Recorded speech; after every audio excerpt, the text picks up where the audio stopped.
पहले तो मैं आपका स्वागत करता हूं, जो आप इस तरह के मुद्दे उठाते हैं, समाज की सेवा के लिए आप लगे हुए हैं। आपके चैनल के माध्यम से मैं सभी दर्शकों को नमस्कार कहना चाहता हूं। उसके बावजूद मैं दूसरी बात, मैं जो है ना तमाम शहीदों को, जो 1857 से लेकर 1947 तक हमारे देश को आज़ाद कराने के लिए अपना तन मन धन सब न्यौछावर कर दिया देश के प्रति, जो आज हम खुली सांस ले रहे हैं, उन शहीदों को, उसके बाद 62, 65, 71 और कारगिल के युद्ध में हमारे योद्धाओं ने, खासकर हमारी भिवानी के वीर जवानों ने, जो शहीदों ने परंपरागत तरीके से अपने ड्यूटी को निभाते हुए अपने प्राण न्यौछावर कर दिए, मैं सबको श्रद्धांजलि देता हूँ। आज देश उनकी वजह से चल रहा है, लेकिन उन शहीदों ने ये नहीं सोचा था कि आज इस देश की ब्रांड माटी ऐसे होगी। आज जो हमारी राजनीति, आप राजनीति पे बात कर रहे हैं तो मैं राजनीति पे थोड़ा बात बता देना चाहता हूँ आपको कि आज की राजनीति और उस टाइम की राजनीति में दिन रात का फर्क हो गया। क्या शहीद भगत सिंह ने अपनी जान इसलिए गंवाई थी? मैं सभी का नाम लूँगा तो आपको बहुत लंबा टाइम लग जाएगा। मैं उन तमाम शहीदों को, हमारे पूर्वजों को नमन करता हूँ। बताइए। ऐसा सबसे पहले मैंने नशा, आज जो नशा अपनी स्टेट पूरे राज्य में पंजाब से आगे निकलने को हो रहे हैं, जबकि हमारे स्टेट में नशा मात्र खाली कोई एक आध बुजुर्ग फीम वगैरह ले लेता था, लेकिन आजकल तो पता नहीं नशों का अगर मैं गिनती कराने लगा हूँ तो 400 ताल के नशे चल रहे हैं। सबसे पहले मैं ये कहना चाहूँगा कि मैं जब तक यहाँ रहा इंस्पेक्टर के पद पर, नशे के मामले में और मिलावटखोरों के खिलाफ मैंने सख्त से सख्त कार्रवाई करवाई और वो गवर्नमेंट के संज्ञान में है। जी, जो मेडल की अगर बात की जाए तो आपको गोल्ड मेडल मिल जाए। मेडल की बात करें तो मैं हरियाणा का बेस्ट कमांडो रहा हूँ। National security guard black cat commando का ओनली 1% पूरे हरियाणा में ब्लैक कैट कमांडो रहा हूँ गोल्ड मेडल के साथ। उसके बाद राष्ट्रपति अवार्ड की आपने खुद बात कर ली। इसके अलावा मेरे पास 81 प्रशंसा पत्र हैं जो सरकार ने, जो हरियाणा पुलिस के डीजीपी साहब की तरफ से, जो पुलिस की महकमे की तरफ से मेरे को सम्मानित 81 बार किया गया। उसके अलावा समाज में भी, मेरे घर में भी इतनी शील्डें रखी हैं, समाज ने मेरे को बहुत सम्मानित किया। अब गांव ने मेरे को प्रधान बनाया हुआ है इस बात के लिए कि मैं पर्यावरण प्रेरी हूँ। पौधे के मामले में मैं जहाँ भी जिस दफ्तर में रहा हूँ हरे भरा रखा है मैंने। तो सर, भिवानी की अगर बात की जाए दुर्दशा की, तो इसको आप एक संगठन के माध्यम से किस प्रकार से जोड़ना होगा?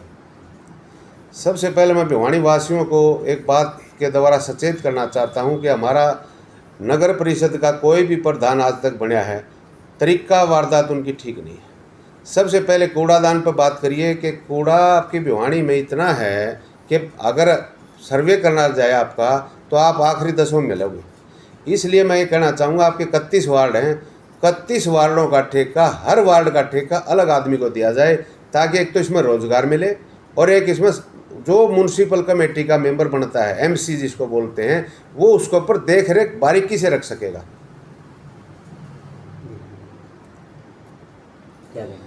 सबसे पहले मैंने एक आपको बताया है, एक तो सबसे पहले सफाई बहुत ज़रूरी है। नंबर 2, हमारी जो सीवर व्यवस्था है वो कभी चौधरी बंसीलाल के टाइम में डली थी, उसके बाद किसी ने इसकी तरफ ध्यान नहीं दिया। हमारे सीवर भिवानी के 31 के 31 वार्डों में ओवरफ्लो होते हैं, इसका सिस्टम बनाया नहीं गया है। अब एक छोटा उदाहरण मैं आप ही देता हूँ आपको। 10 दिन पहले एक सीवर डैमेज हुआ है, जिसको सरकार ने, यहाँ के प्रशासन ने, यहाँ के एमएलए ने उस पर यह भी संज्ञान लिया कि मात्र 20 फुट एरिया को ठीक नहीं कर सके। तो क्या आप जालान के सामने जाके देखिए, एक ट्रैक्टर पर रोजाना 3-4 हज़ार रुपये खर्च हो रहे हैं, कम से कम 1.5 लाख रुपया महीने का खर्च होने लग रहा है, जो कि उसमें सारे में 5 लाख रुपये खर्च नहीं होने। देखो, आपने कहा 4 सीएम दिए, बिल्कुल सीएम दिए, 3 सीएम तो हरियाणा को दिए, एक दिल्ली में भी सीएम जो है आज जेल में बैठे हैं वो भी हमारे भिवानी के। लेकिन उसके बावजूद भिवानी कहाँ खड़ी है, उसका आकलन करना बहुत ज़रूरी है। उस आकलन पर चलेंगे तो यहाँ से छोटे से लेके बड़े आदमी तक गौर करने की बात यह है कि हमने सफाई के मामले में बिल्कुल सचेत होना पड़ेगा। और आने वाले टाइम में अब जो विधानसभा चुनाव आएगा तो एक महापंचायत करके 36 समाज के भाईचारे के साथ मिलकर 36 समाज को इकट्ठा करके एक नुमाइंदा ऐसा चुने जो भिवानी के प्रति गंभीर हो। मैं सबसे पहले आपको क्लियर कर देना चाहता हूं कि मैं आपसे बात प्रेस वार्ता में टिकट के लिए नहीं कर रहा, न वोट के लिए कर रहा हूं। मैं सिर्फ और सिर्फ भिवानी को विकास के लिए बात कर रहा हूं। इसके लिए अगर कोई मेरी जिम्मेवारी लगाता, संगठन इकट्ठा होकर, 36 बरादरी इकट्ठा होकर अगर मुझे पगड़ी पहनाती है तो मैं तैयार हूं। अपने तन मन धन लगाने के लिए भिवानी के लिए तैयार हूँ। तो सर किस प्रकार के प्रयास रहेंगे आपके? प्रयास सबसे पहले 8-10 पॉइंट हमारे, अगर कल हमारे को मौका मिलता है, सबसे पहले हमारे यहाँ शिक्षा नहीं है, ये 36 बार तराई तराई करें, उसके बाद वो 4 बूंद पड़ जाती है तो निकालने के लिए समाधान नहीं है। दोनों चीज़ों का समाधान करना पड़ेगा। मैं यहाँ के प्रशासन को भी सचेत करना चाहता हूँ। आने वाले विधायक, पिछले वाले विधायक को तो क्या कहना, अब महीने 2 के रह गए हैं, आने वाले विधायक को भी कोई भी बने, शुभकामनाएं हमारी, लेकिन सबसे पहले 2 बातों पर जरूर ध्यान दें कि पीने का पानी स्वच्छ मिले। बिल्कुल ब्लैक पानी आ रहा है और पानी नंबर 1 आता नहीं, गर्मी में तो 2 महीने तराई तराई रहती है, अब आता है तो सीवर का पानी आ रहा है। इसके ऊपर बहुत ज़रूरी प्लानिंग बनाने की ज़रूरत है, तमाम जगह दूसरी लाइन डलने की ज़रूरत है, सीवर से दूर डलने की ज़रूरत है, ओपन लाइन डलने की ज़रूरत है। इसके ऊपर आप ज़रूर ध्यान दें। उसके बाद जो आप और बोल रहे हैं कि भाई काम तो है कर्मचारियों का, कितने पुरानी पेंशन काट दी। आप बताइए कि आप एक बार MLA बने 1 पेंशन, 2 बार बने 2 पेंशन, 10 बार बने 10 पेंशन। कर्मचारी 40 साल नौकरी करके आता, उसको पेंशन नहीं। कच्चे कर्मचारी को 5 साल के बाद पक्का करने का प्रावधान हो। इस तरह की जो बातें हैं, ये सब अगर हमारे को मौका मिलता है तो मैं हर कर्मचारी के लिए मुद्दा उठाने के लिए ज़रूर प्रयास करूँगा।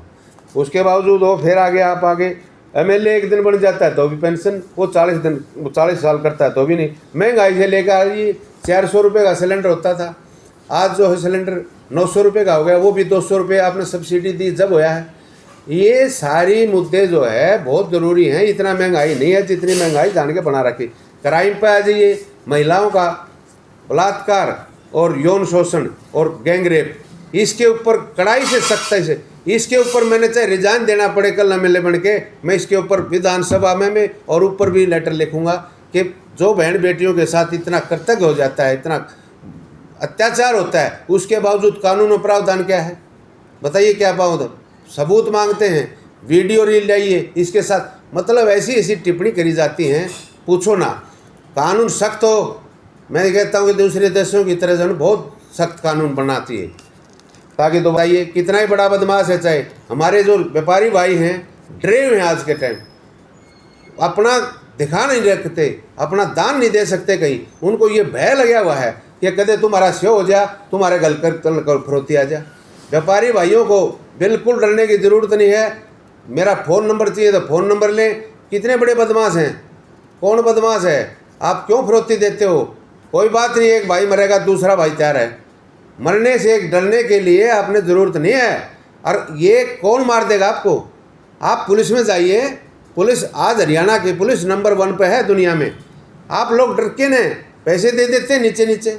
आपके डॉक्टरों का क्या हाल है? ये महीना, ये मंथली, ये हफ्ता सब बंद हो जाएगा। हमारा 40% यूनिवर्सिटी का भाग पिछड़ा हुआ है। नंबर 2, यहाँ के प्राइवेट स्कूलों की मनमर्जी अगर हमें मौका मिला तो नहीं चलेगी। DC साहब के संज्ञान में लिया जाएगा, एक कमेटी बनाई जाएगी जिसका प्रधान हमारे DC साहब होंगे और फीस के ऊपर कंट्रोल किया जाएगा। एक गरीब का बच्चा उस प्राइवेट स्कूल में नहीं पढ़ सकता जो आज फीस 10-10 हज़ार रुपये क्लास की ली जा रही है। मेरा जहाँ तक मानना है 40% फीस गलत ली जा रही है। इसका प्रयास किया जाएगा।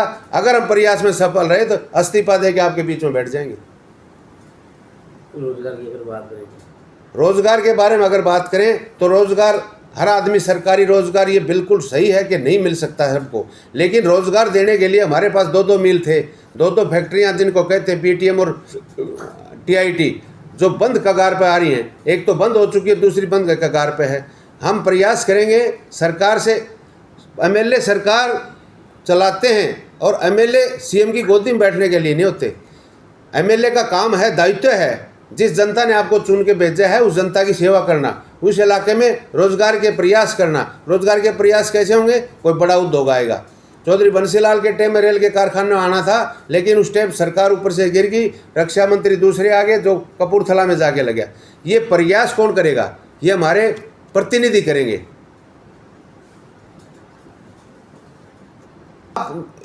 जैसे आपका पुल बन रहा है कृष्णा कॉलोनी में, बताइए आप, एक छोटी सी समस्या सीवर का मोड़ देने के लिए उस के बारे में जनता ने 4 बार धरना दे चुकी। कमाल की बात है कि प्रतिनिधि को मैं चैलेंज करता हूँ कि वो काम 15 दिन का है और उसको वो करने के लिए वहाँ बार बार धरना देना पड़ रहा है जनता को, और वो जनता परेशान हो रही 4 साल से। 18 महीने का टाइम था, 18 तिये 54 महीने लगा दिए। इस प्रकार की ये काली बाजारी रोकी जाए, क्या इसमें धांधली है उसको रोका जाए, टाइम पे काम किया जाए, जनता को परेशान ना किया जाए। इसी के चलते हुए स्वास्थ्य पर लगाओ आप। आज हमारी एनएचएम की तमाम जो है ना कर्मचारी धरने पर बैठे हैं, स्वास्थ्य हमारा बिल्कुल ठप पड़ा है। हॉस्पिटल में जाइए आप, डॉक्टर नहीं देखने के लिए, पीछे डॉक्टरों ने हड़ताल करी थी।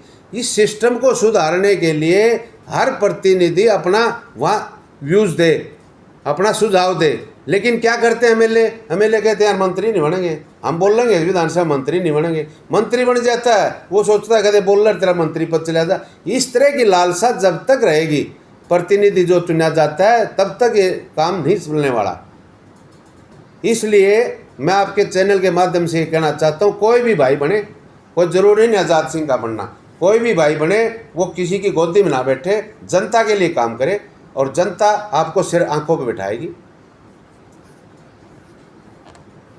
जागरूक तो देखो 2 ही माध्यम हैं, या तो मैं घर घर जाऊं गाड़ी लेके घूमूं, या आपका माध्यम सबसे बढ़िया है। किसी भाई को इन बातों में कहीं भी शक लगे तो आज़ाद सिंह के सामने डेबिट कर सकता है, किसी भी प्लेटफार्म पर। तमाम राजनीतिक, मैं ये कहना चाहता हूँ, ये जो महापंचायत हो ना, इसमें 36 बरादरी के साथ साथ सभी पार्टियों को जो भावी विधायक बनना चाहते हैं वो भी आए, हमें कोई एतराज़ नहीं है। अगर उन्होंने टिकट से डर नहीं लगे कि कदे कांग्रेस थारी टिकट काट दे, कदे बीजेपी काट दे, कदे इन्नलो काट दे, कदे जेजेपी काट दे, तो उन भाइयों के लिए भी प्लेटफार्म खुला है, उनका भी नाम वहाँ आ सकता है। हम जो चुनेंगे वो भाई ऐसा चुनेंगे जो हमारी भिवानी के लिए काम करे।